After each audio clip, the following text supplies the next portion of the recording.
Right, so first of all then, Darren, great to get that elusive first win at Bromley. I guess you've noticed a bounce in the step of the players since then, haven't you?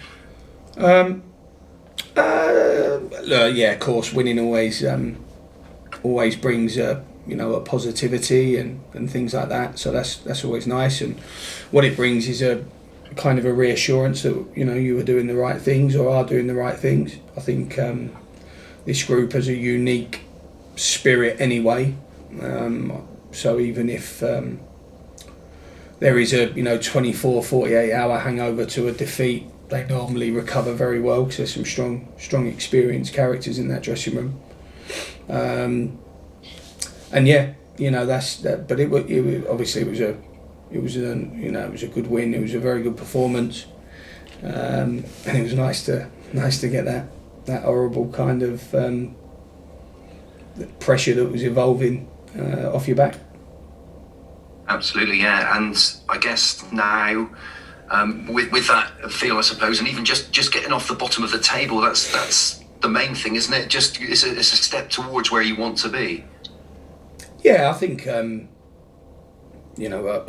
still have huge hopes and aspirations for the season. So if as long as you take the period or the run in isolation, that as long as you do that, it still gives you an opportunity to be able to look a little bit further ahead into the future. I still think this is a group that can achieve what we've always wanted, and that's really obvious. I don't think I need to say that in terms of our aspirations. And it was just a case of getting going and going through the stages of making sure we tried and covered every avenue and worked hard. And we've still got a horrendous injury list, but we managed to find a way Tuesday of putting that to one side, and I thought it was a really professional, robust, manly performance. And now, of course, back to Hewish Park with fans as well. I mean, that's something to look forward to. Yeah, it's a massive thing, and to have it off the back of that win is even bigger for us. They are the club. Any football club, they are the club.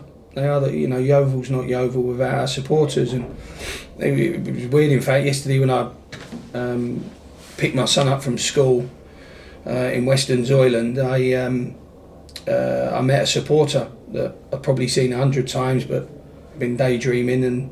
And the first thing he said to me was, obviously about the win, the first win, and I introduced myself. He was a very nice man, and he said, "How good will it be to have us back?" Him being a season ticket holder, Saturday in the stands. And I said, it's going to be huge, absolutely huge. So people don't realise what football's been like.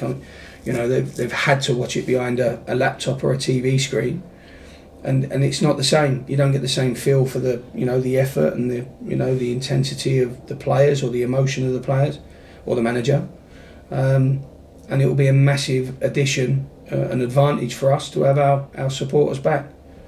However many that will be. I mean, it's just going to be. I can't wait to see that Thatcher's End get going again when we build up a bit of momentum. Yeah, and you mentioned that. I mean, with the players, how much of a lift does it give? I mean, you've been in the game a long time, of course. How much difference does it make having the fans there, having your own supporters there?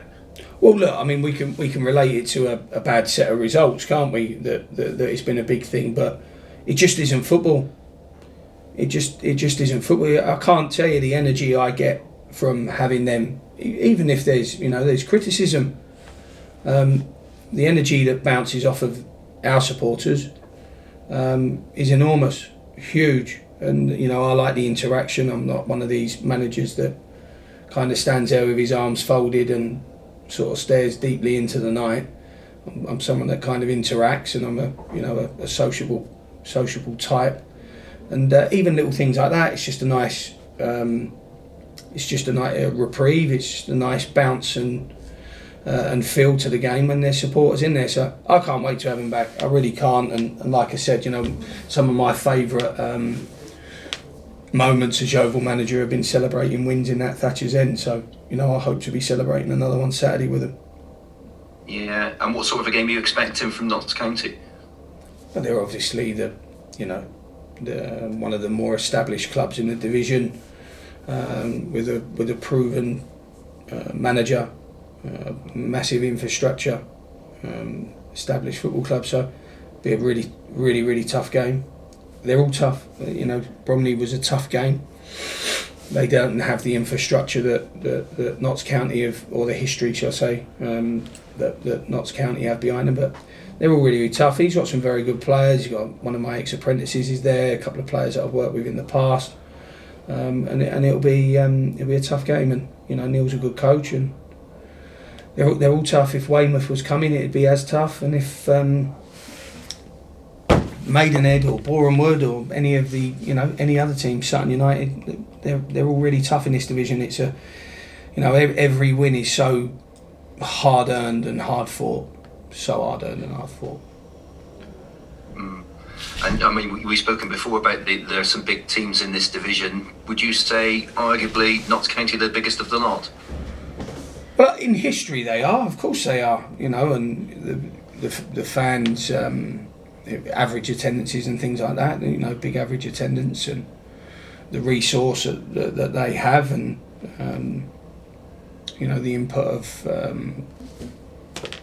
the board and things like that, that would automatically make them. But they were in League Two. They were, a lot of managers would have said the same about them when they were in League Two. So, they are a big club, but.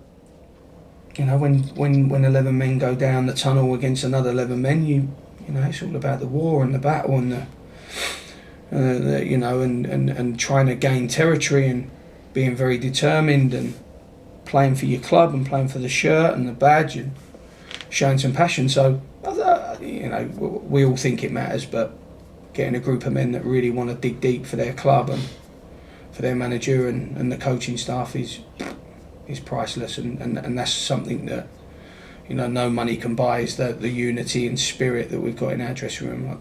I don't believe that. Good luck for the weekend, Darren, and thanks for your time. Appreciate it. Thanks, mate. Tom, mate.